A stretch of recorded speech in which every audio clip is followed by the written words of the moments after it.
Okay, we're gonna wait 2 minutes and then we're gonna get in to said session, and you know, we're gonna have an hour and a half of pure fuckery.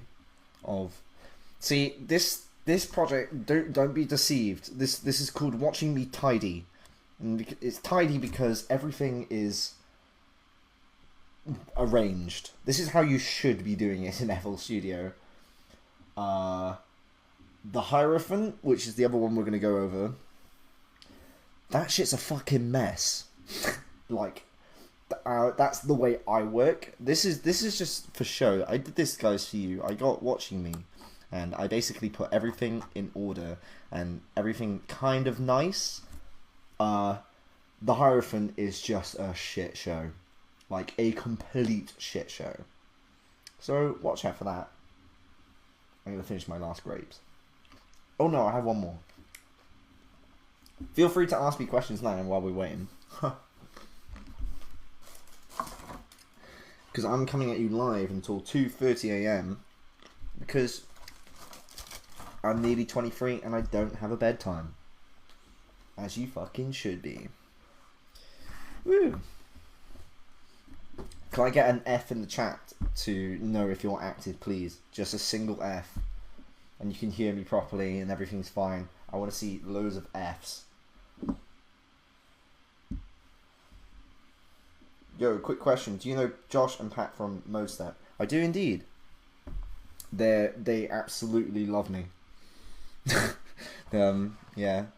And they love the Hierophant, which I gave them ages ago. We've got Thomas Scott, Bad Colour. I hope that's your page name. Okay, we got some Fs. We got some Fs coming through. It feels like there's a big lag on said stream, which is really, really sad. I mean, it comes through quicker on here. Just wondering if I should just keep going back to the fucking stream on here, but then I just get like a infinite loop of things. As you can see, it's now building up. Yeah, it's just. Let's have one more layer. There we are. Okay, we're having fun. Yeah, I guess it's all coming through here. Oh, Tristan, you always have to be so clever, don't you? Anyway, this one is called Watching Me, and it's a very old song. In fact, this was on my debut NSD release in 2017, and I was very, very fucking excited to be on NSD. Mainly because it's the one I grew up on. This was like the label that fucking started dubstep for me. You know, Eptic and all that fucking shit. So yeah, let's have a playthrough. I'm sure you guys know what the song's like, but we'll have a playthrough quickly. You can watch me jam out.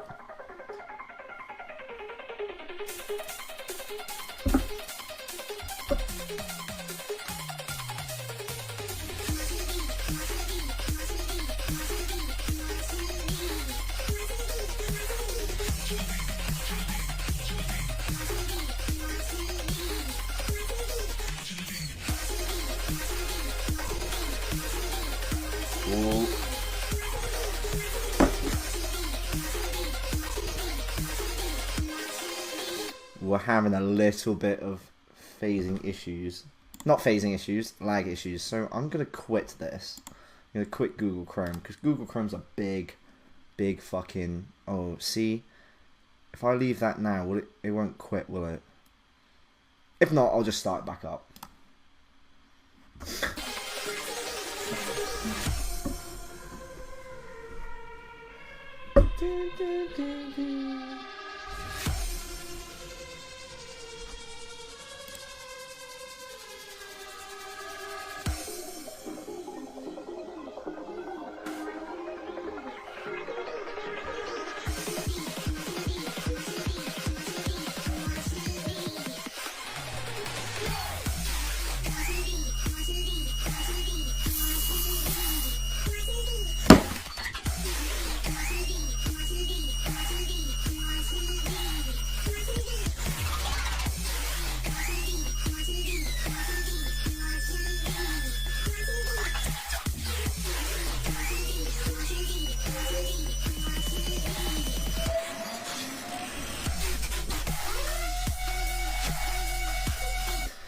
as you can tell, it's definitely the one song that I play to my grandparents when they come around at Christmas. Like, oh, Toby, please show us your songs. Please show us your music. We'd love to hear your music. You're really good and talented. And I just fucking play them this. And they're like, yo, that's not fucking music. That's a vacuum cleaner.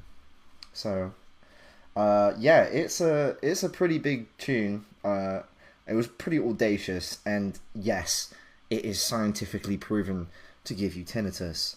So we're going to go through this. Did you just do your own gyroblast? This is more going to be a comedy show rather than like a workout? A fucking workshop, dude. It's not working out. Everyone drop down and give me 10. Right. Let's start at the humble beginnings. I guess we'll work through the song as we go along. As you can see, everything is nicely arranged. So, at the top, I have my kick and snares over here. Yeah, I think we should just start from the very base bones of the thing. So the kick and snare. Oh, okay. Let's talk about how I arrange stuff first. So I am not one of these guys who use shaper box or volume shaper to like duck and leaf. I use a ghost kick. Now ghost kicks are really cool because it's a kick, but when I play it, oh shit, didn't mean to do that. But when I play it, it doesn't make any noise. Why? Because it's a fucking ghost. And this basically then triggers this send right here. And it's on volume 1. The sidechain, the kick is going through the sidechain over here. If I go and play it right now, you'll be able to see it coming through in the sidechain. Look at it saying hello. And then basically, I have one limiter here, sidechain 1, and you can see that the kick is now getting rid of all the basses. I'm basically sending everything, pretty much a lot of the stuff that's going through on the mixer over here, like this dreamy synth, this future bass thing. It's all going through there, and that's basically what I'm doing. I mean, there are loads of ways to do it, but like, you know, what's a good way of layering those sustained screeches with other basses? I am going to show you in a second, but I'm literally going to go through some of the stuff. We'll get onto the basses. We have a whole entire, like, we have half an hour to get through this, so it will be absolutely fine. We've got time to cover everything and all your questions and all that. So the kick and snare are from this sample pack. Not Tracy. It was a script sample pack. But it's just a really, really tight kick, and oh, I think that's just a layer. Oh no, this kick snare. So I'm doing like a kick underneath the snare, and then there's this really, really compressed snare.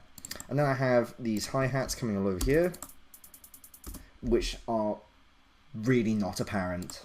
So I could probably get rid of that and it would sound exactly the same. Sometimes it just be like that. I have a little bit of a hat, but I think this is where you want to do it. So watching me actually was a really, really like old fucking project when I was like 2-3 years into production, when I was fucking trash, and I made these chords, and then I did like a chord, I can't remember what it is. It's like probably like F minor with a 7th or something, and then there's like a C over the top, just a layer over. But then there's this really cool little tip called arpeggiate, and in FL Studio, if you do that and then play around with it, you get something like this, which is really cool. Let's have a look at the synth. Well, I'm not gonna really go over like the Oddprophet like sort of sound design, because that's kind of like a secret weapon of mine. If I gave away to everyone, I think, number one, my management won't be happy, for a start, and number two, it's kind of the only thing I have, because I'm not a musician. I just make fucking scary noises. If I give that away, it's like Willy Wonka giving away his chocolate river. It's the only thing he fucking has, apart from the everlasting gobstopper. See, even Willy Wonka's in a better fucking place than I am, and he's not even real. He's fictional. Oh, I like the way it's already crashed. There we go. Fantastic. So this is the ARP I made. It's literally just a detuned saw, and I think the reverb filter's doing a little bit of work here. Yeah, the reverb filter is just giving it a little bit of tone. I'm using the envelope 1 to make it the pluck. But it's the downsample that gives it all that tone and all that character.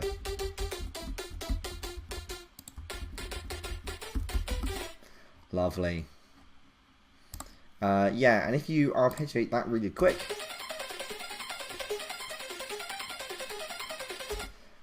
it's really as simple as that, and there's a little bit of EQing as well.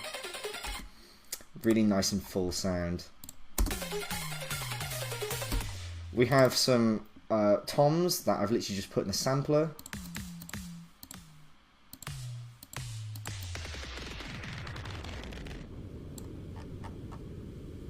That was fucking terrifying. Yeah, so this is these are little toms. Sometimes you can just make your own fills just by putting it in a sampler. I'm really concerned about how there's no more comments. I feel very alone. The last one was 4 minutes ago. Are you guys even here? I guess you guys are just watching, I guess. Let's move on to here. Oh, I have a reverse kick. Reverse kicks are great fun. Get a kick and put a fucking distortion on it, put it up to max, and do a little bit of EQing. You have a really sick like reverse thing that has a lot of bass in it. Oh yeah, you are here. Thank you, Josh. I didn't want to be talking on my own, did I? Let's get into the chorus of the first verse of it. If we're going to talk about songwriting, I really shouldn't be showing you this. Basically, my friend sent me this, and then I realised that it's actually, you need a license to this, but, you know, my friend sent me it, not me. So that's basically the sample, and then I basically looped it. Yeah, Tristan, the reverse kick I've used in pretty much every single fucking song. It's so useful and it creates such an impact when it comes into the... If you have a reverse kick into a kick, it's like...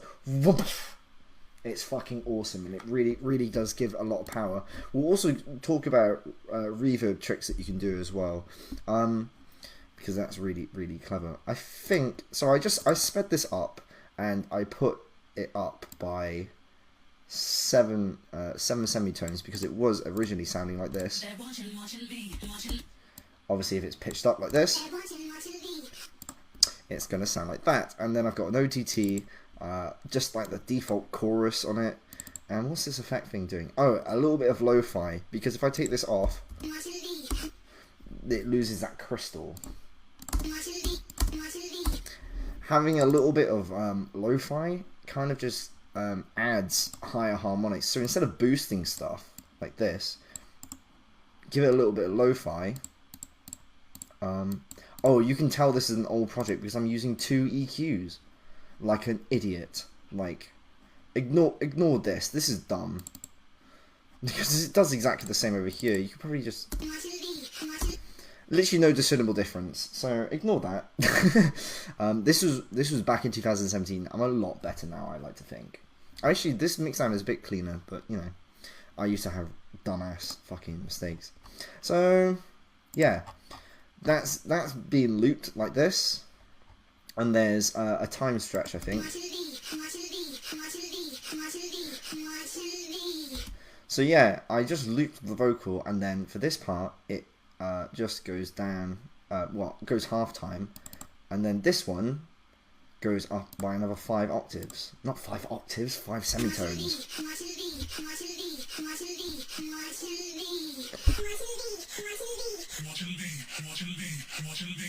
And then that obviously goes down a semitone, an octave. Dude, I need to go back to fucking music school.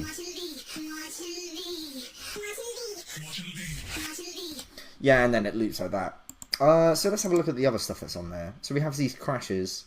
And then we also have this sub bass underneath. Let's have a listen to this.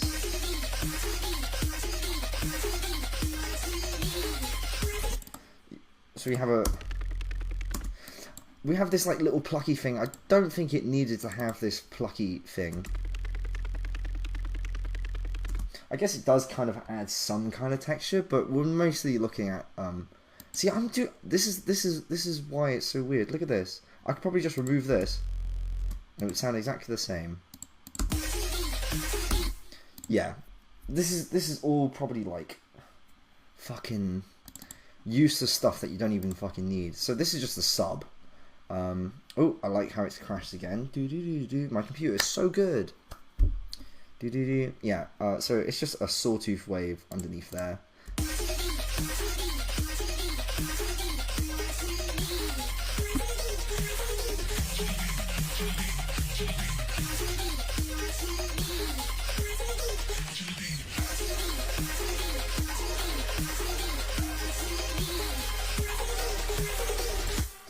Lovely. Let's get on to this. So I had to bounce this out because I had loads and loads of voices on this like super saw. So this is what it sounds like.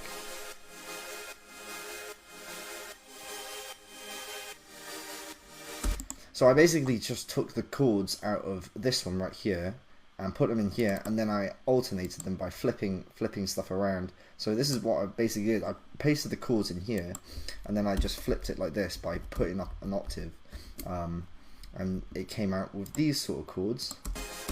I'll see if I can play them. Yeah, see, my computer just maxes it out. Any reason for you using a saw for your sub over a sine? Yes. Saws have more harmonics, and you're going to have a thicker sounding sub. With a sine, you are literally just having the single fundamental harmonic of the sine, which can be good if you're having other basses that are filling up that gap. So let's have a look at this. So if you're hitting an F, which is what this song is, it will be around about here where your sine wave is coming through. And then your kind of dubstep basses hit here, your snare hits here, like the main fundamental of the snare. But there is this big gap between the low bass and the low mids, and this is where you get the fullness from songs come from. This is where the thickness comes through. So if you just have a sine wave, sometimes it doesn't feel fat. Go and listen. I'm going to plug my own song. I have a new song with Tracy, and we don't use sines for what do you call it, for that song. We use squares and triangle waves for the saws, and that gives you that fullness because it has more harmonics in the series to kind of create that fullness. I could use a sine. Well, let's see if we can have a look at the difference. I assume you guys are wearing headphones, so you'll be able to hear the sub. And every time I open up Serum, it keeps doing that. It's really annoying.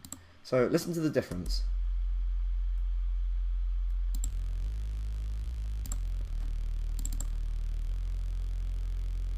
So we've now filled up that entire space coming through here, and that just makes the song sound a lot thicker. Dude, every single time I open up Serum, it crashes. It's really, really weird. So if I go back to a saw, there's one harmonic there. That's because I'm distorting a little bit in the effects. When you add distortion, it kind of creates more harmonics in the series. But with a sawtooth, you have a lot of thickness. It's nice and juicy. And it just sounds overall better. I mean, I do use more basic sine waves and rounded sine waves over in here. But we'll get onto the drop in a bit. And then I have this lovely thing.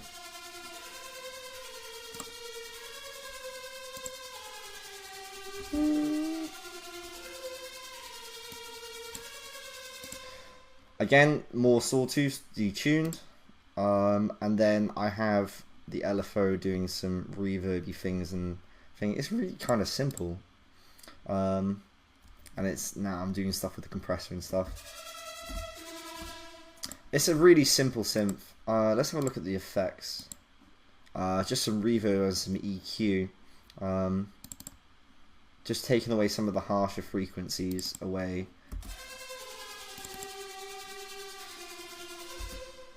taking out the low mids kind of gives it that more that lighter sort of sound. And also because you kind of, I wanted this synth to sit a bit back, and these vocals are going to be taking up the main sort of center stage in the mix, so you have to kind of make room for them, otherwise shit gets clogged up and it doesn't sound very nice. Wow. So let's move on. Literally, this is a really simple song, so we're going to move on really quick. Where do I usually cut my subs at? Subs don't really need to be EQ'd if it's just a sine wave. In fact, even this song, it depends what you're using. If you're using a sawtooth wave and you want to get rid of all the high end, then you'll have to cut around about. Make your music stand out, get more views, and way more engagement. Bring your music to life. Get Music Visualizer. In every format, even for social media. Get started today. The link is in the description. I don't know, around about C4, which is like 800 or stuff, like rounded off. Because you don't, if you're gonna have to use a saw wave, all of these harmonics are gonna come through, and I don't know whether if you want that sound. But if you're using a saw, no, if you're using a sine or a triangle wave, you actually don't really need to be cutting off anywhere, because it's just a one frequency. If it's a sine wave, you know. What do you, Tom? What do you use for your subs? I think in this one I'm using the sub inside of Serum. I say that sentence so many times. Sub inside of Serum, sub inside of Serum, sub inside... Can't say it. The sub inside of Serum. Bro, I feel bad for people learning English and who are French, like Ivory. Sub inside of Serum. So yeah, it's the same thing over there, except it's just got a cut-off filter, and it just comes in through here.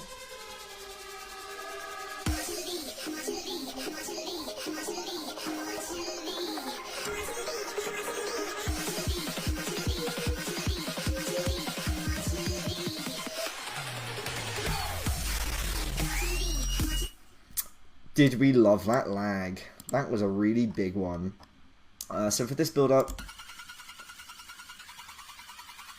there's some kind of reverby sort of Oddprophet synths going on.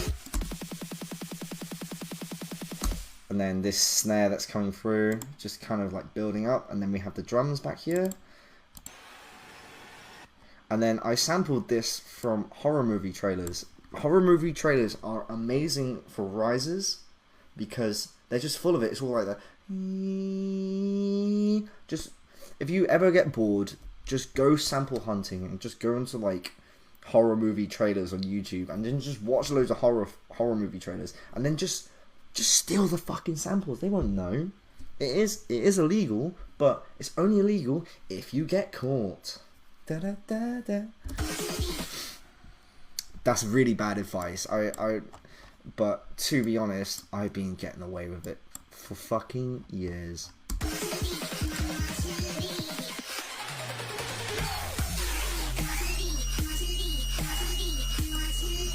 Do you know what? We're not gonna listen to this synth. Let's do my head in. Fucking go away. Let's have a look at the background sort of stuff.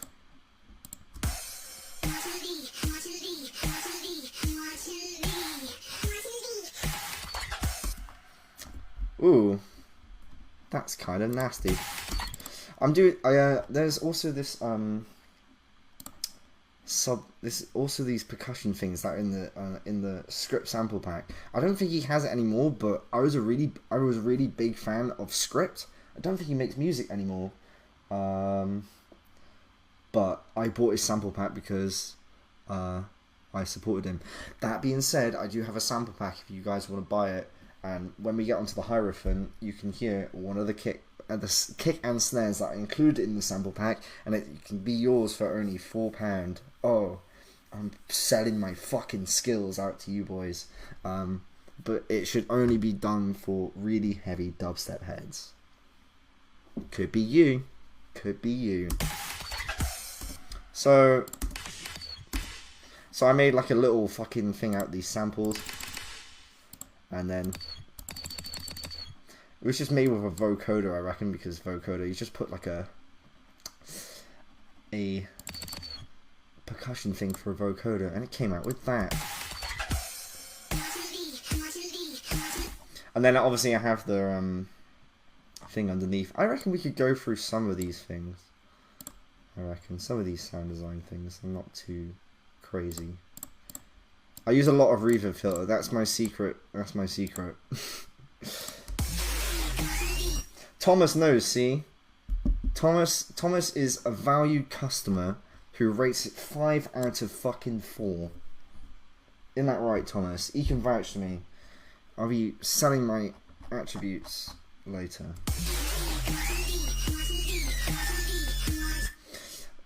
Also, if you want some new samples, go to, what's it called? Music Radar. Music Radar, the website, all the samples are free. And there's ones, siren samples, instant fill samples, and layering samples. If you're going to get any of these sample packs, get them. Yeah, exactly, Aaron. Aaron fucking knows. I'll be here collecting fucking money from you guys. It's how I pay my bills and my incredibly terrible heroin addiction.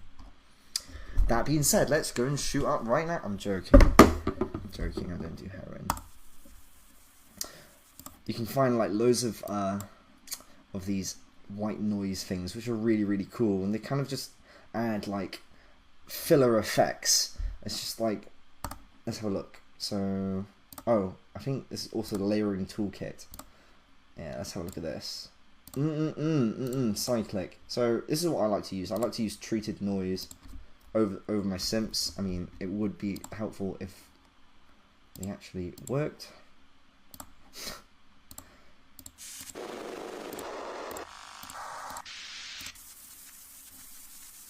Stuff like that can really fill out a mix, and it's you can also use crowd noise, but I just feel like crowd noise just sounds like you're kind of bigging yourself up in the mix, and I just feel really bad.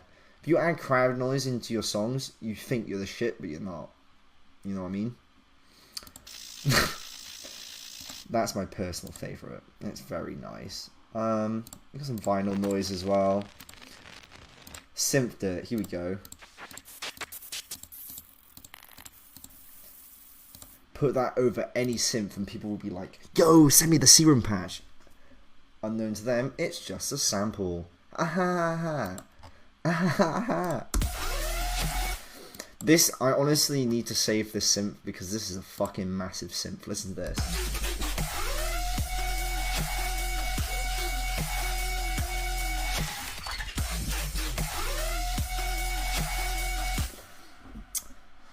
How lovely. So, I have some more samples from here. From the acapella. And then it's got a compressor, because you want to be compressing the fuck out of vocals. That's just how they are. And then we have a lo-fi thing, which is giving it that sort of like epic sort of feel. Then I've got OTT, as you do, and I'm basically really putting up the fucking resonance on that formant to give it that sort of sound. If I take it away, it doesn't sound as cool. If you want your vocals to sound fucking nice or like kind of like poppy, attenuate the formants.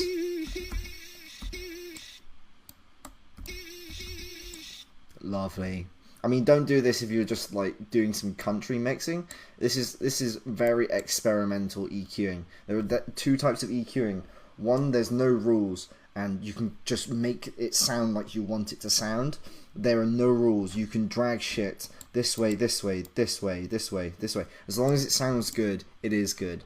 Then the one that doesn't have any rule, does have rules, is when you're EQing to make it fit with everything else. Then you have to look at the harmonics and like what you need to take away from the sound so it fits in nicely with everything else.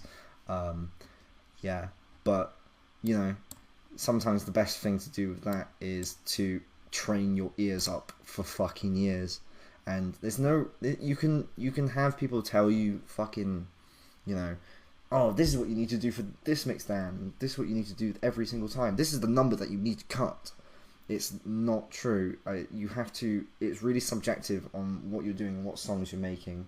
And you know, it really pains me to say it's like I cut everything. Like I high pass everything up at this number so that there's a place for the sub. And you know, it's myths like that on the internet that really fuck people over. But the best way you can do it is obviously YouTube tutorials are great, but having the ear of what sounds good, being able to notice when things are harsh, that takes fucking years of practice, just getting used to a headphones. And it sucks because people come to me for lessons and they're like, I want to be able to mix down, and I'm just like, I can tell you how it is, but when you're on your own, it will be different from what I've taught you a little bit, you know. It won't be exactly the same every single time, and that's where you need an ear. And that is the hardest thing I had to learn, because I did everything myself, and I really wish I had someone to teach me, but I didn't. So you guys are fucking lucky you live in this day and age where you can have people teach you, because I didn't know it existed. Let's have a look on this, and then I put so I dragged a sample into this thing called Slice X. Oh, I haven't seen this in ages. And then it will basically slice up your sample into increments, and then you can make a little pattern like this.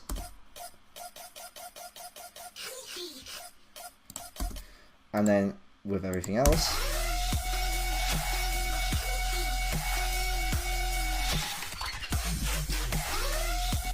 what is this?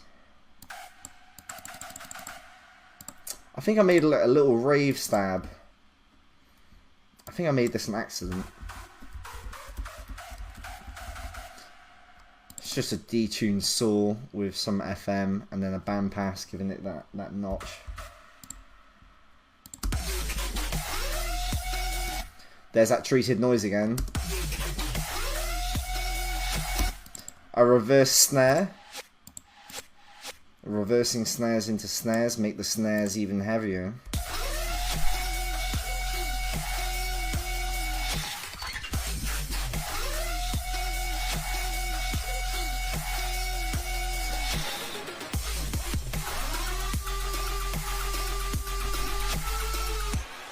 Ah, there was a sample that went Oddprophet, but it's obviously gone.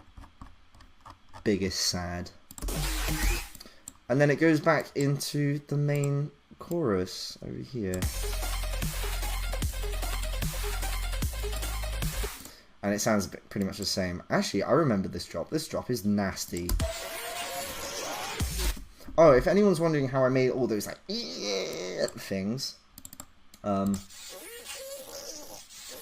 there is a plugin called BitSpeak, and it's fucking gorgeous. And you can basically get a sample and then make it sound like it's coming through a text-to-speech toy, the really old ones. You can like bring down the bit so you sound like Kill the Noise, or like me,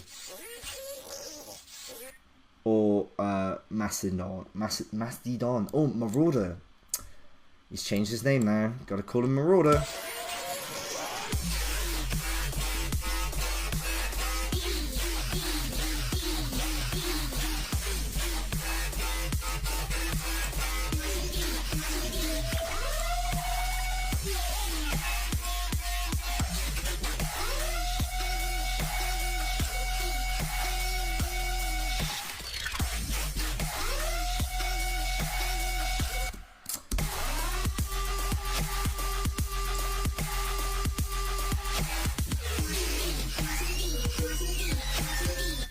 I feel sorry for you guys because I can't go through the sound design under contractual oath. But yeah, I think we should move on to a newer one called the Hierophant, which you guys should know. It will take a while for it to load because my computer is slow. I mean, it's fast, but like, you know. Let's not save that. Oh shit, you saw all of my project files. I hope nobody pauses the stream to have a look at them. I fucking know, I know what you're like. Ah, fuck it, it's all there. Wait, what am I doing? What's the fucking song called? The Hierophant. It's about you. I got it here. There you go. The song was originally called Everything. Oh, I'm really interested in your sidechain setup. That kick cuts through real nice. Let's have a look at that then, real quick. So, I have a lot of stuff going through this sidechain over here. Yeah, and the ghost kick. So, this is the ghost kick right here. It's all about the sample as well. The kick is one of the loudest things in the mix as well, in terms of perceived loudness, I guess. And you can probably put it up a little bit more. And then it's basically everything is being sidechained to this ghost kick, which basically means I'm allowed a little bit more room to work with. So if I bring the resonant threshold up there, so it's not doing anything.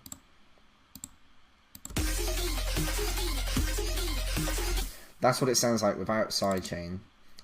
So I've got, basically I brought down the threshold here, put the sidechain in 1, so that means the ghost kick is coming through here. The ghost kick is significantly smaller than the actual kick. So that just means you can control with the release over here how much sidechain you want. So for example, you have it, you can see that the kick's coming through here, so you want to bring it down until you can start seeing this line here is where it's cutting out or compressing, and you want to bring it all the way down to about here.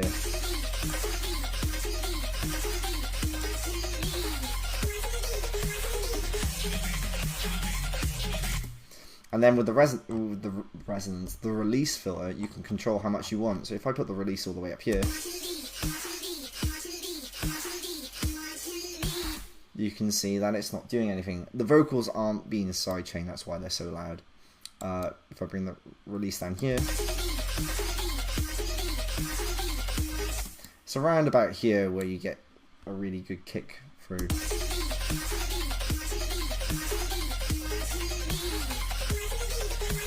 That's all you need to do. Make sure your sample for your ghost kick is not obviously coming through the master.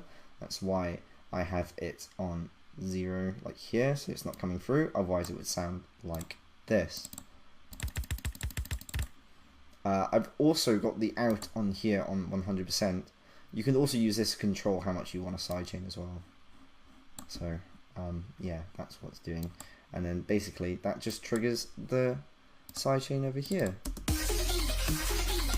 And I have stuff going through like this. Blah, blah. Yeah, that's how you sidechain. Right, onto the Hierophant. No, I don't want to save changes. It's terrible. Now, if my computer... Right, are you guys ready to see what my projects actually look like? Because they're fucking bad. I'm going to be taking in questions or anything you want to know right now, because my computer will have a hissy fit over this. So yeah, how's your day been, guys?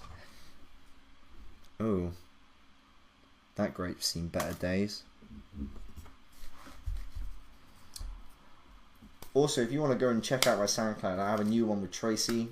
We also have the Hierophant that's just been released, like maybe not even less than a week ago.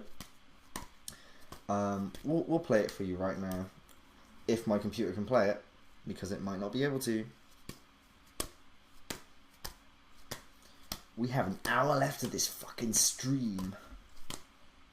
Alright, so just like the threshold to 100%, it really does depend. It depends, it doesn't have to be 100% every time. It just has to be enough so that you can clearly hear the kick and it's punching through. It might require adjusting the threshold and ratio a little bit so you can tweak it. How you been handling the heat wave? It's fucking over, mate. Although everyone was like, oh shit, we gotta stop recycling and stop using aerosols because the ozone layer and all that. It's not fucking working now.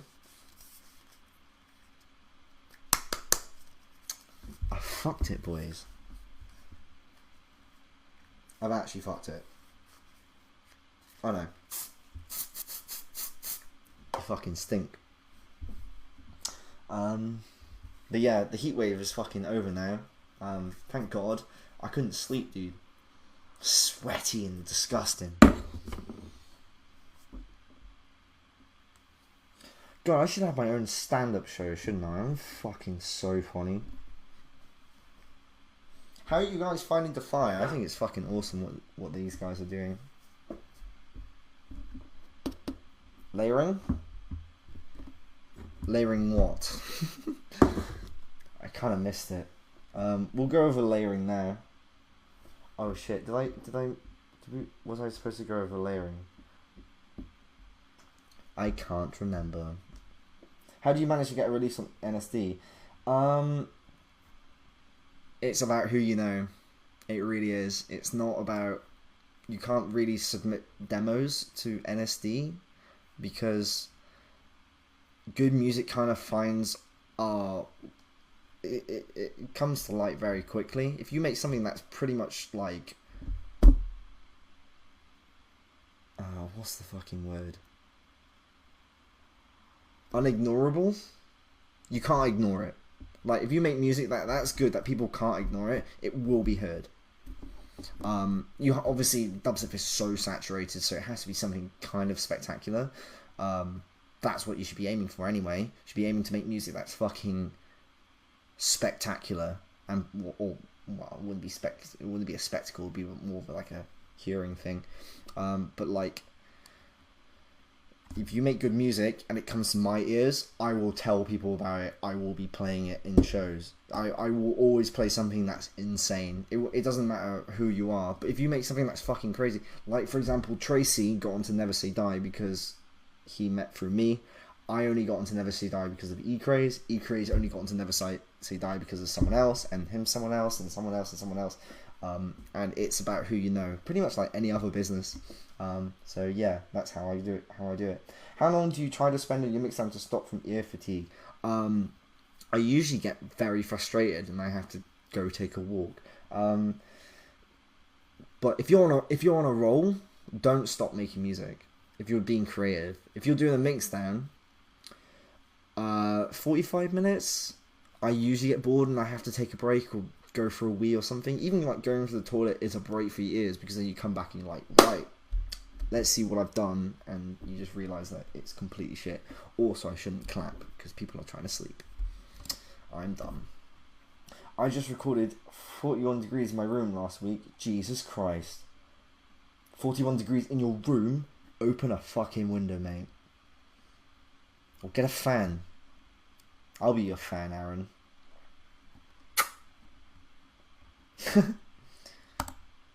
Let's have a listen to this. Be prepared for CPU to go fucking nuts.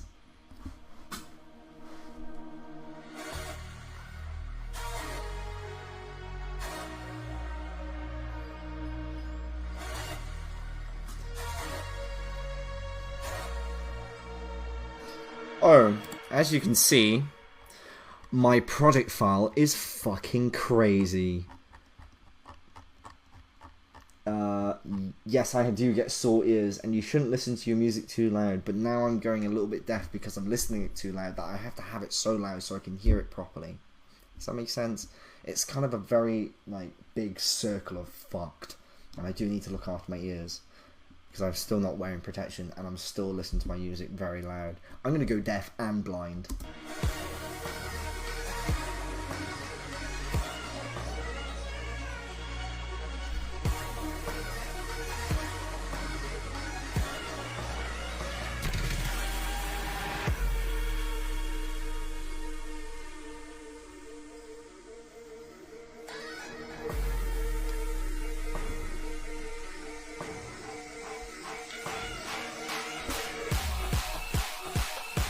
Are you ready for the CPU?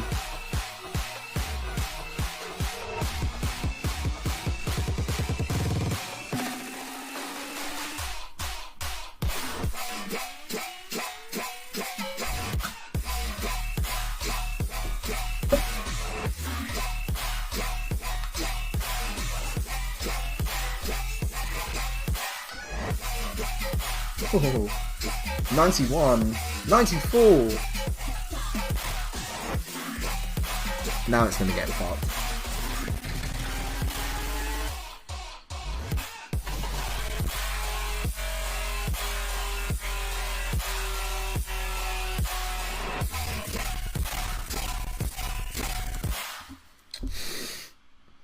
There it is, boys. It's because I'm running this streaming thing as well. But it is, my CPU is completely maxed out. Do you know why? It's because I hate bouncing to audio. So actually, I have 22 serums all running.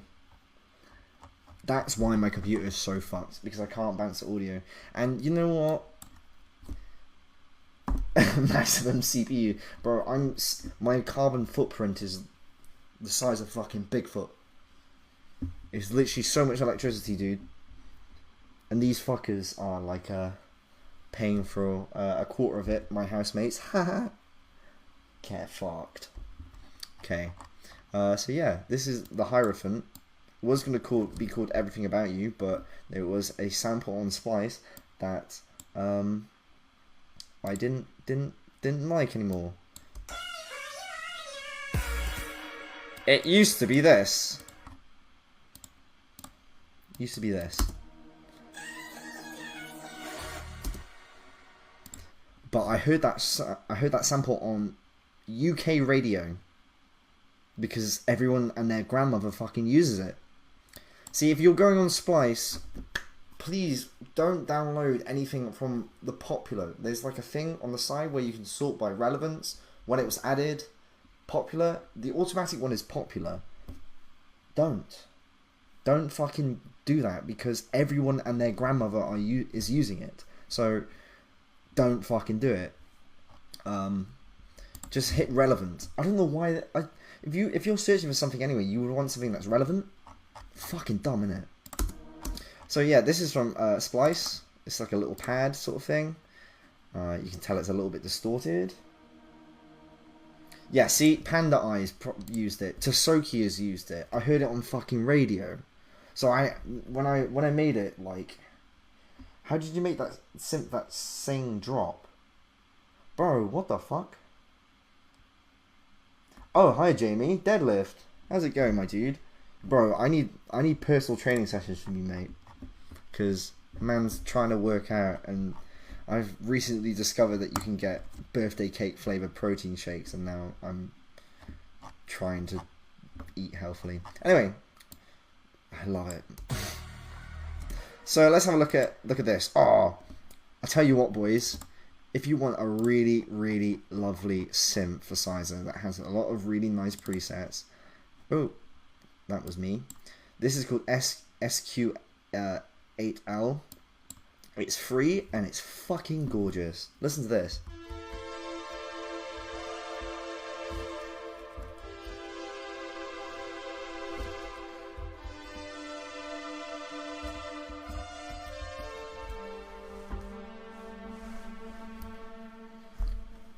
Oh, didn't that just get your fucking nipples hard? Please don't do that. That was really embarrassing for me. Yes, it's got some lovely synthesizers in here. You can get a really, really nice sounding synthwave sort of sound. Yo, I just found the best protein bar ever, and I fucking hate those. Oh my god. Okay, well, I don't know if they have it the same in the UK, but yeah. So this is what that synth is doing. It's doing this little riff. It's got some pitch bend.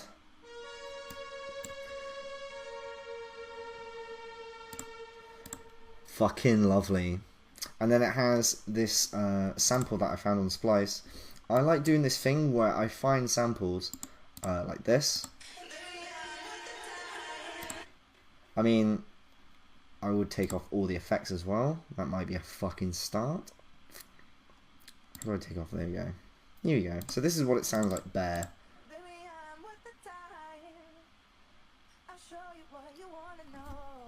See, if you're going to use samples from Splice, fucking distort them and change them up so much that nobody can fucking call you out for it. Life hacks. So we're gonna put that all back. I pitched up a whole semitone.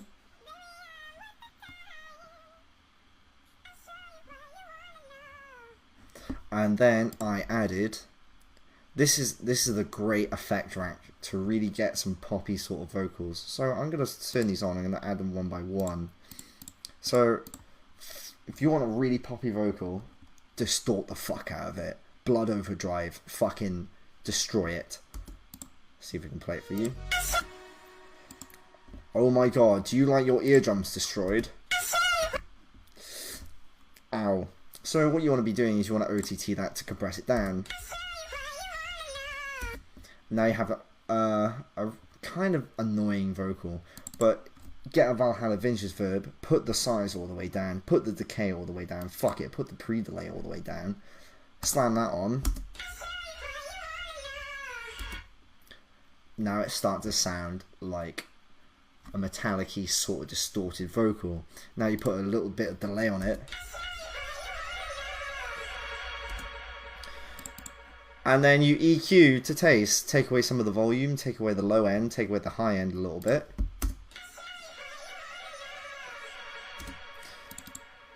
And then more EQing because you're dumb. And then it sounds like this.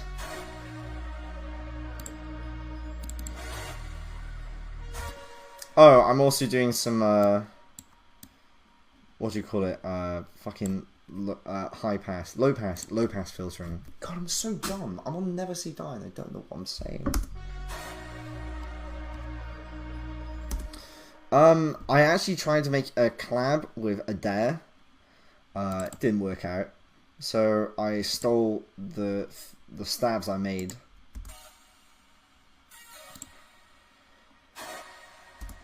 I can't show you that because it's a bounce from a different song.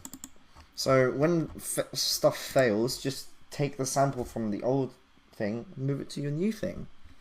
And then I have like this twinkly chime sort of thing that I found on Splice as well. Ah, it's so calming, it relaxes all your muscles, including your bowels.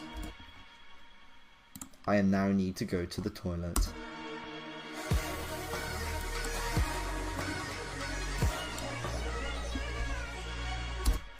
So yeah, I have that sample, and then I cut up the other sample, I think from this, and then I just cut it up to make it sound a bit like this. So you can see that this part is this part, and this part is... don't know about that one.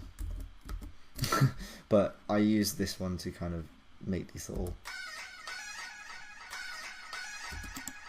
Lovely.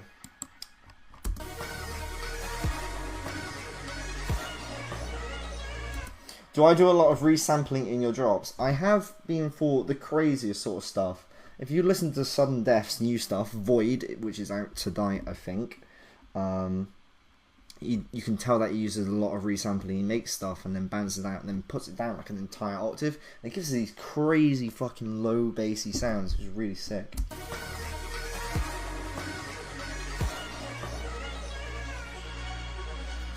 I actually do have a peanut butter protein shake downstairs, and it's fucking awesome. It's chocolate peanut butter.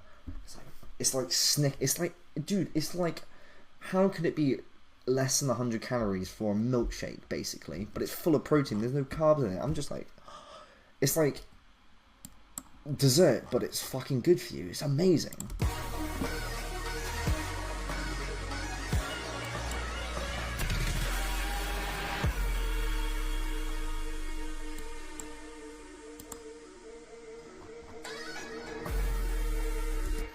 So I've got some war horns, some downlifting sub samples. Don't bother making these yourself. Just go onto Splice and just download it. That's what it's there for. What is this doing? That doesn't seem to be doing anything. Perfect. So for this build up, so these yoys right here,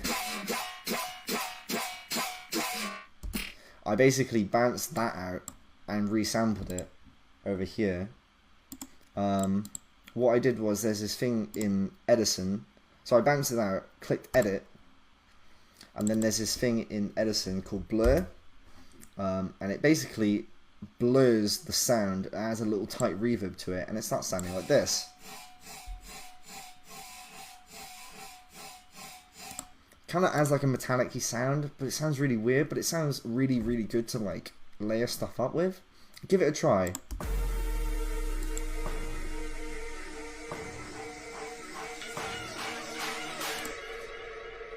And you can see that just slowly comes in.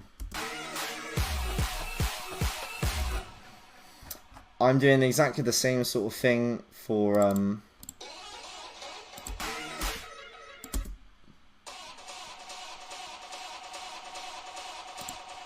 I love looping stuff like this. Got some scary alarms, and I've got this damn sub bass thing coming along here as well. Where's that one that goes da -da -da -da -da? Oh yeah, it's the vocal from the previous song, but it's pretty much the same sort of scenario with the other vocal over here, which is really cool.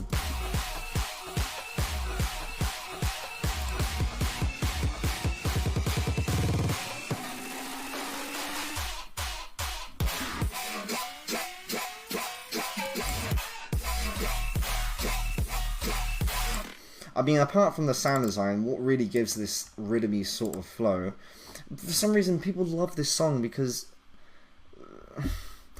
I was gonna say people are dumb, but it's a good song. It's an alright song, isn't it? Come on, guys. But yeah, I got a really fat sub going along here. Let's open this up.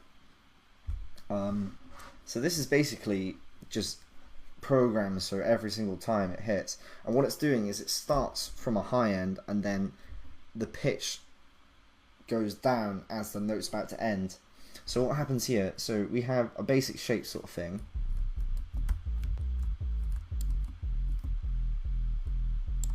So I have the level of oscillator 1 coming through here. It's doing 16 different things, but just ignore that. It's because I'm using this from a sub bass from a big patch, which I didn't need to do. Like oscillator B is turned off and it's doing all this shit. It's because, you know, I was like, fuck it, I'm gonna do it my own way. But this is where you're gonna get this rhythm sort of bass. So you have a basic shapes like this, and then you have LFO2 doing this little notch thing, and this is going to the master tuning. Where is it now? LFO2 on the master tuning right here. So if I bring this up, this is now making like a big thump, which is great if you're doing hardstyle, but we're not doing hardstyle, we're doing rhythm. Adding like this little pitch bend on subs really gives a massive impact to your sub, and it kind of creates this in the chest sort of feel, like it's a percussion. I mean, I don't really like rhythm that much, but the sub really makes that drop for me. It's true. It really does work in that kind of environment. It's the same sort of sub that Sudden Death sort of uses, but it's all about the pitch bend and the distortion. So you have the pitch bend that comes up from here and it goes down, and then I have another one on LFO4, and this is also master tuning, except it's going down. So if I bring this up here, you start to see that it goes down like this. It goes down in pitch, and then this is like little like really like gets people dancing, and it just sounds really nice. It sounds really good in the car. Yeah, I recommend doing a sub if you're gonna make something that's rhythm or like 4/4. Try and do like something like this with the sub bass. It makes the track. And then for what I'm doing here is I've got a compressor, because you shouldn't really need to be compressing the sub, but you know, that's what I did anyway. This is actually doing anything, but it is. So this is like a sound goodizer preset on the thing. I think it's one of these, A or B. Just, it's basically doing what an OTT is doing, except not as bad. And basically I'm giving it a little bit of drive and then I'm doing some horrendous EQing to try and get some of these harmonics up here, and there's a little bit more distortion, so it was coming through here, and there was this horrible frequency, so I had to dip it. This looks proper amateurish, but as I said before, there's two types of EQing: one to make it sound how you want it to sound, and then another type of EQing to make it fit everything else. If you're trying to EQ to make it fit with everything else, this is exactly how you should not do it, because it sounds like shit if you're just boosting stuff to try and make it fit with other things, like trying to jam two pieces of jigsaws together. Usually you want to be taken away for stuff like that, but because this is the sub, it's going to take center stage, so everything else is being EQ'd so it doesn't interfere with the sub, rather than the sub not interfering with everything else, if that makes sense. Well, that was loud and uncalled for. How fucking rude. So yeah, the sub bass is basically what makes it through. Right, let me sell you these fucking kick and snares, boys. I made these kick and snares when I was bored and I needed money, so I started selling them. This fucking snare is sick. It's basically a really, really distorted, thumpy kick, and then I did some like really cool sort of effects on like a clap, and it came out with that. If anyone wants to buy these kick claps from me, you're more than welcome to. It goes straight into a charity called Child in Need, and that child is me, and I need to pay rent. So if anyone wants to buy it, it's about £4. Just hit me up on like Facebook, just send me a message, and then I will give it to you for absolutely free when you give me money. Buy it full price, get the thing free. That's the motto.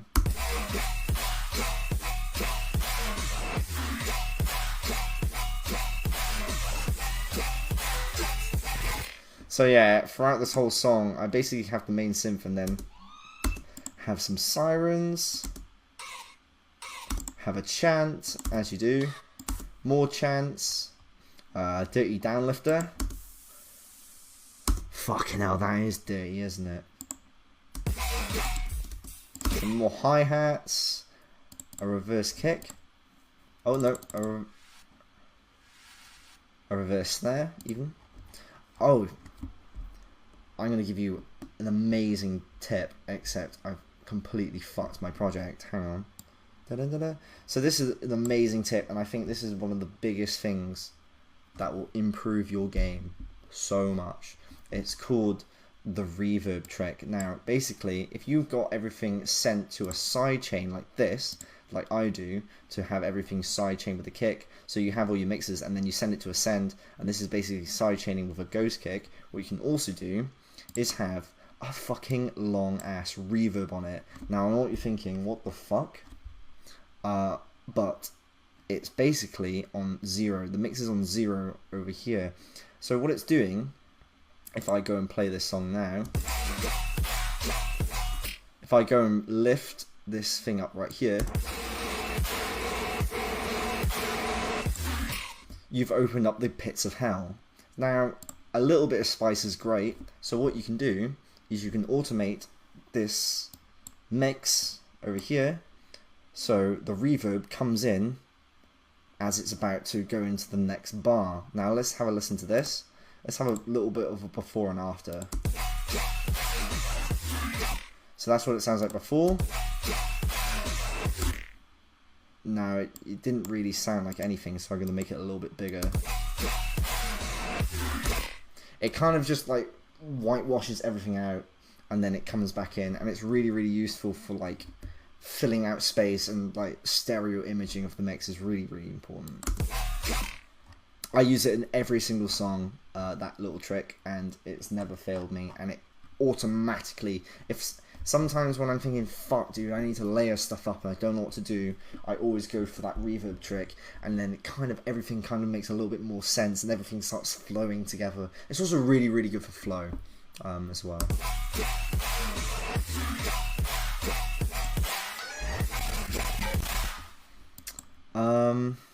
I think well, we're definitely over an hour, but I'm going to keep going for 10 minutes, because we haven't really explained a lot of this. Man, that reverb is such a good trick. I fucking know. You're absolutely welcome. I mean, my computer is now fucking trying to kill itself. Fantastic. So yeah, sometimes that happens with the reverb trick. The automation just resets itself for some reason, and it becomes 100%, and then you're like, fuck, I've opened up the gates of hell, double click the square, and it stops. Do you know what? Fuck that. Let's have a look at what's layering up for this massive bass. I know you guys want to hear it. Oh shit, what the fuck? I didn't put the...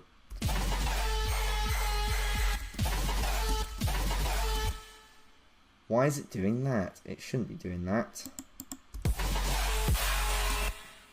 Hang on, let me just...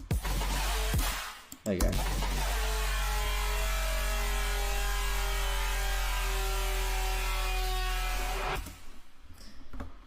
That is why they call me... They don't call me anything, actually. I'm pretty slept on. Yeah, so if I take away this, let's have a listen to some of the other stuff in here. Oh, absolutely nothing. So I have some more alarms. I have this, a little toot.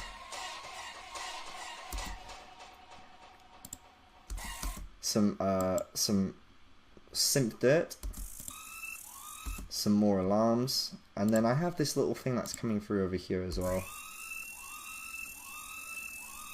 just to kind of add an even extra like tone on top of it.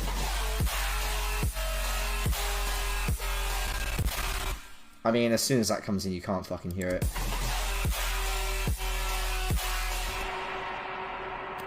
Trust me, it's there, I promise you. And then it goes back into this. Do you know what?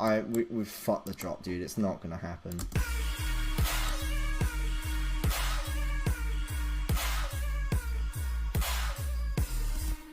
I fucked around with the sub bass now, so it sounds It's too much.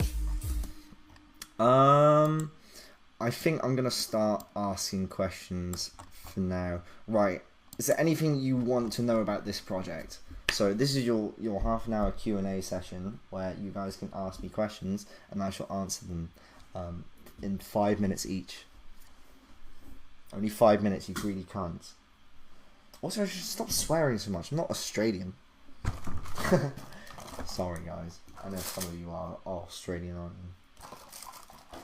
Can't. So yeah, I'll be waiting for people in the comments to give me that fact question. The $1 million question. Let me just reset this. What? An hour and 10 minutes? I'm insane. An hour and 40 minutes? That's just outrageous what I've been doing. While we wait for people to file in with their questions, let's have a play with this.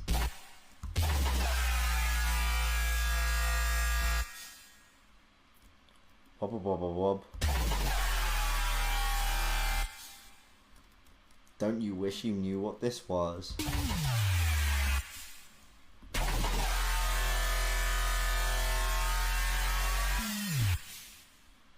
Oof. Is all your drop sound design come from one patch or multiple patches? This is a really good question. So I never start anything from scratch anymore. I basically always gone for a preset that I've made before, and then I've tweaked it from my own preset sort of collection. And so yeah, it is some stuff that I've made before. But sometimes when I'm making a song, what I'll do is I'll just clone the serum and then keep on changing it till it makes another sound. And it's just a really, really good workflow. It pushes your creativity, but it's also really fucking easy. So if you make one really good patch, you're like, fuck, this is really cool, and you made it with FM from B or something, just changing like the rhythm or the flow and then the octave of the FM is just a really quick way to like get a higher sounding synth, but the similar sort of sound.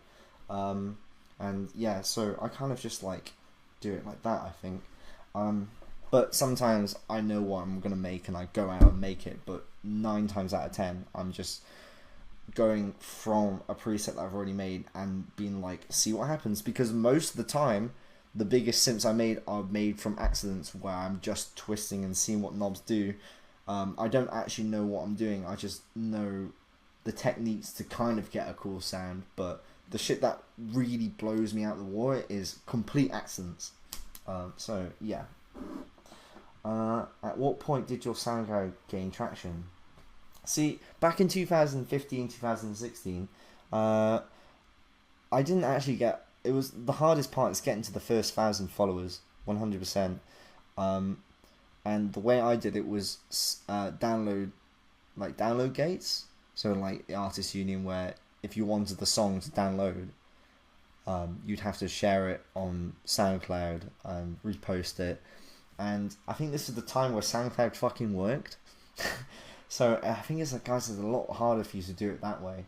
But I basically with those download to follow gates, your song kind of half becomes viral, especially if you're like making rhythm, because all the rhythm fucking people are still scouring on SoundCloud, aren't they? And they're like, I wonder what song I want to play for my 4 people that I want to play in my fucking hometown. And they're trying to find new stuff. If you make good music and you do a download follow gate, people will download it and people will fucking like, you know, share it, I guess. And I guess the more audience you have from that, the more likely it's going to be picked up by someone who can get you places. Like for me, for example, like, but the hardest part is getting to your first 1,000 followers. And once you have that 1,000 followers, then it kind of just snowballs up. But it took me about 3 years. No, less than that. From when I started SoundCloud, it took me about 2 years before I got 1,000 followers. Maybe a little bit more. But if my SoundCloud got deleted by some idiot who decided to go on copyright strikes, so I'm at 10,000 now, but when it got deleted about a year and a half ago, it was also at 10,000. So technically, I should be around about 17k on SoundCloud by now, but that's just not the case. Yeah. That sound though, thank you. How many hours did it take you to find something in that playlist? Define what you mean by playlist, man. Oh, I can answer your other question. Let's go to Thomas first. When you layer basses with sustains, where are you placing them in the stereo field? Are your basses underneath the sustain more mono and sustain wider, or vice versa? Your main synth should always be in mono for the most part. You want to be avoiding like phasey stereo stuff. So having stuff that's way too wide, it's not going to sound great on phones.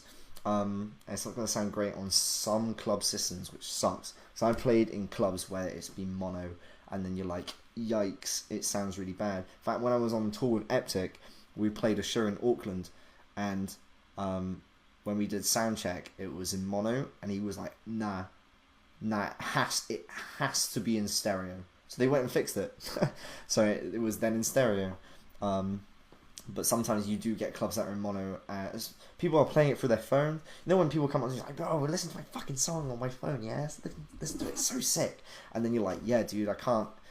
That's why dubstep producers are pretty much like, yeah, well, we can't really judge the mix sound because it's played through a phone, because you might have shit that's really stereo wide, and it might sound really amazing on headphones and not through phones.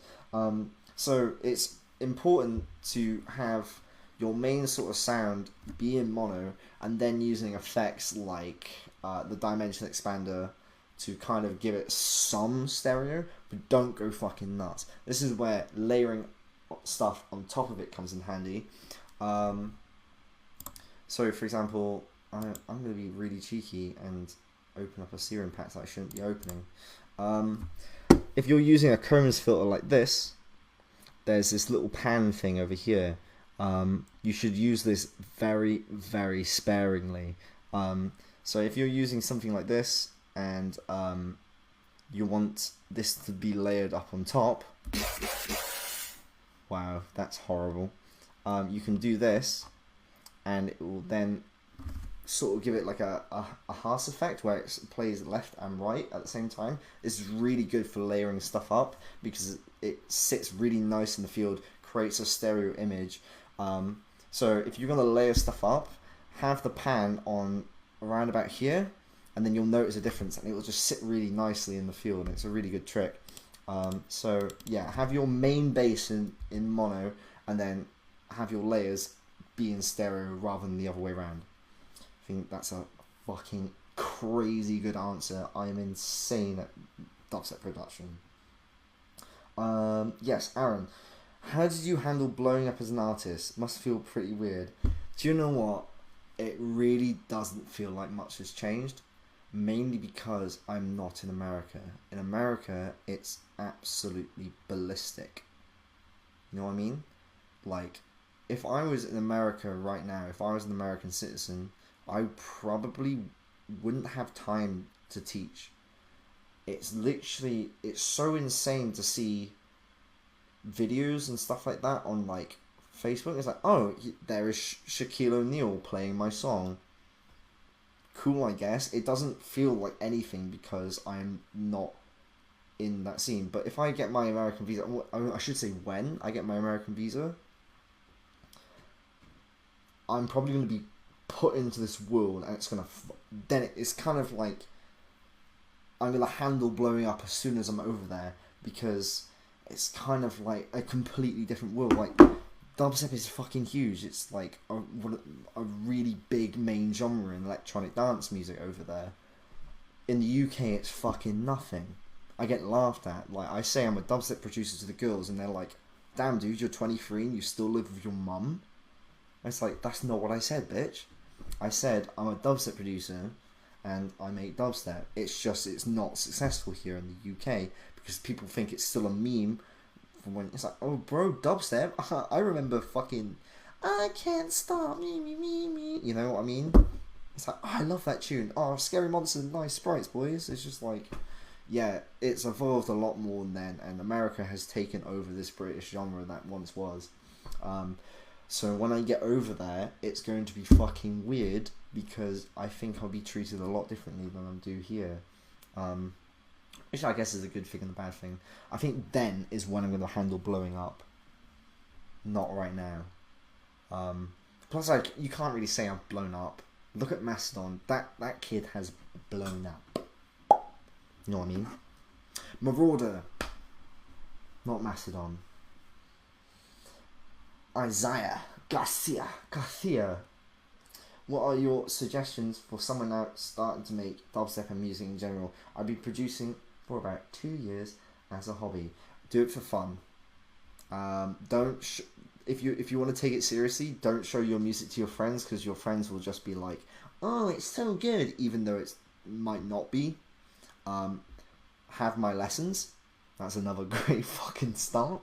Pay me. Shut up, pay me. No, I'm kidding. I think if you're just having fun and you're uploading it, have the joy of trying to get an audience, because once people start commenting on your stuff and they're saying it's really good, that is just an overall joy of just having like this small little audience that you can kind of grow, and that shit is a lot of fun. I mean, if you just keep doing that and you continuously improve and you don't stop giving up because it's fun, then you will get better. You know, I started working out, started running because I was fucking sad. My girlfriend broke up with me and was like, she didn't say it was because I was fat, but I was heavy, dude. I was like two stone fucking heavier than I am now, and I wanted to run because I wanted to be better, which would be the equivalent of you wanting to be a dubstep producer to have a career. But after a while, I just started doing it for fun because running felt really, really good to do. And now I'm 2 stone lighter. and I still got a bit of flab, but you know, once you start getting, you've been doing it for 2 years, you must be doing it for fun anyway. Just get an audience, get a little audience on SoundCloud, and keep growing this little audience, and you know, just do follow the download gates, I guess. That's the thing, it's a really bizarre question because you aren't starting out, you've been doing it for 2 years, mate.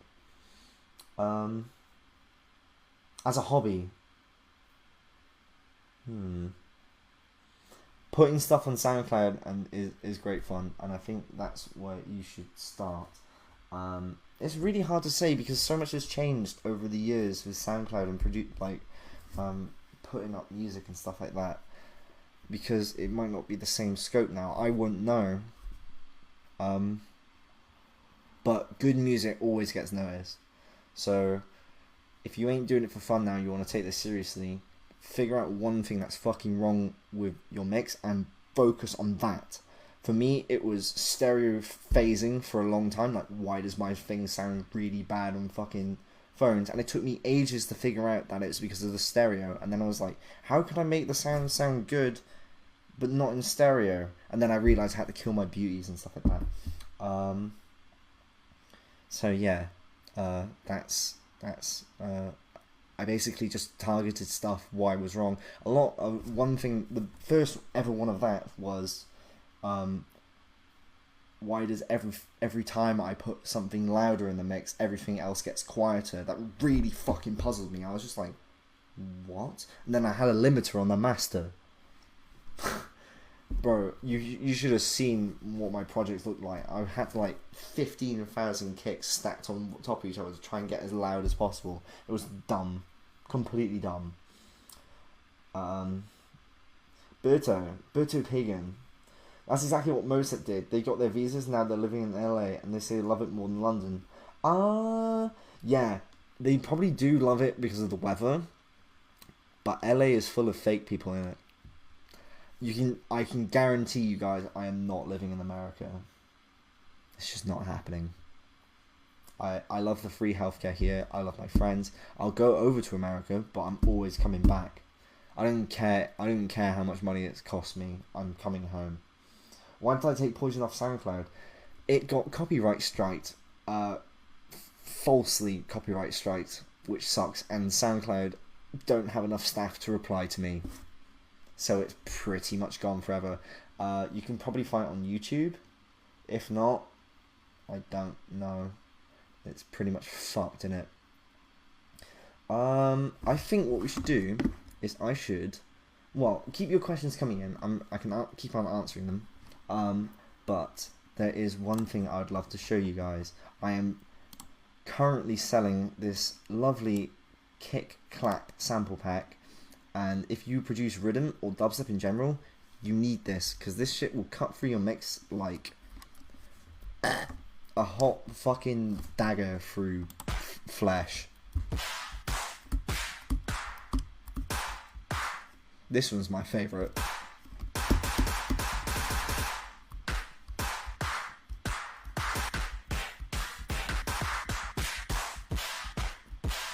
This is the one from the Hierophant. You can get that, and then the kicks are just as beefy. And then that's just a text file that says, wow, thanks. If anyone wants to buy it, it's at a special price for DeFi people at only £4. If anyone wants to have it. Yeah, I've been selling it for £6, so you get £2 off. And I guarantee you, it will make your song go on Beatport #1 for 40 million years. Aaron, I've been doing music production for like 9 years, and I spent most of that time struggling with drum mixing. It just never sounds fat enough. First of all, it's about your samples and how professional they are, but I think you know what's a professional sounding sample. Saturation is a great way to make shit loud. I think, why do they never sound fat enough? What do you think? Do you think you know what's going wrong? I'd love to. I honestly, Aaron, I would love to have a look at and tell you what's wrong with it. I'd love to come in and fucking tell you, because I'll probably know what doesn't sounds good enough. Do you think my drums are fat enough? Because you could just rewatch the stream, I guess. Oh well, I mean, that's the thing. To make these kicks, I just layered a lot. So I had the main body of the kick, and then I found other stuff that I layered up on the kick, and then I saturated the fuck out of it, put loads of reverb, like a tight reverb on it. And then it's all about levels when it comes to mixing everything in. Make sure it's sidechain properly as well, and that's basically all I've been doing. If you're doing like drum and bass, fuck knows, mate. I wouldn't know, because drum and bass, like the processing on that is well, it's a part of the genre. With dubstep, it's pretty much just like, you know, fucking. With drum and bass, it's all crazy sort of stuff. So there's a lot more processing going along. But with dubstep, just chucking a kick and a snare, and it sounds fucking pifter, mate. Never Say Die, like, bro, we want to sign you and your entire family. Your snares are ridiculous. If you just have an entire song on Never Say Die that sounded like that, you'd be headlining. You'd have enough money to buy Lost Lands and turn it into a car park if you wanted to. God, I'm not funny, am I? It's now 2:30 in the morning, and it's getting very, very tired. I'm getting very tired. It is getting tired. So I might wrap it up in 5 minutes. If anyone wants some last minute questions. Plus, if you want to buy that sample back off me, that would be really nice. Give me tips. You get a fat fucking kick clap out of it. But yeah. That's pretty much it. I'll wait a few moments to see if there's any more comments. Ooh. £4 in US dollar. Just go into Google, mate. Google how much £4 is in US dollar, and it'll tell you. Another question: how do you make a riser in serum or a riser in general? I think that would warrant me taking more than 5 minutes to answer that. Let's quickly make one really quickly. Let's detune this, and then what you do is you get an LFO like this. You go into the matrix, so LFO 1, and then you go onto the master tuning, and if you have it go one way, it will do fucking nothing because you haven't done any of the amount. Ooh. Make it go long for like 8 bars. Makes a hit trigger. But we can also do stuff like this.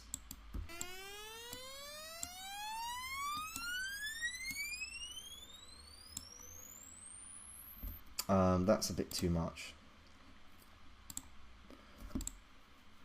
Let's see what else we can do.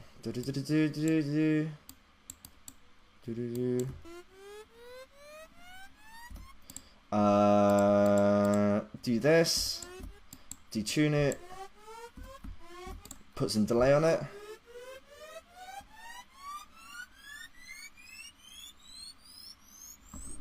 That's how you make a really, really quick riser.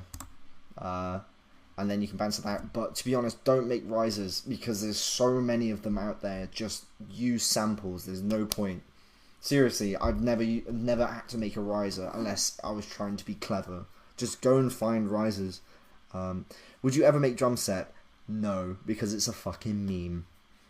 Dude, you're hilarious. Thanks for your time, bro. Really appreciate it. No problem.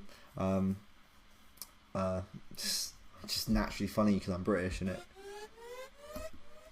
Well, it's weird since I've been doing heavy bass, trance, industrial, metal stuff, so trying to get proper sounding drums to fit those styles.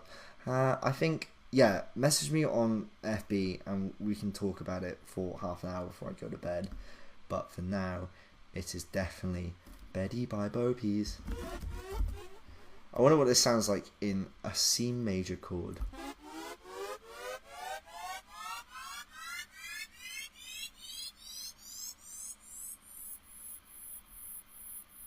How lovely. Right, it's been absolutely wonderful. People, keep supporting the good fight on Defire. It's been a blast. I am going to go straight to bed. As you can tell, it's 2:29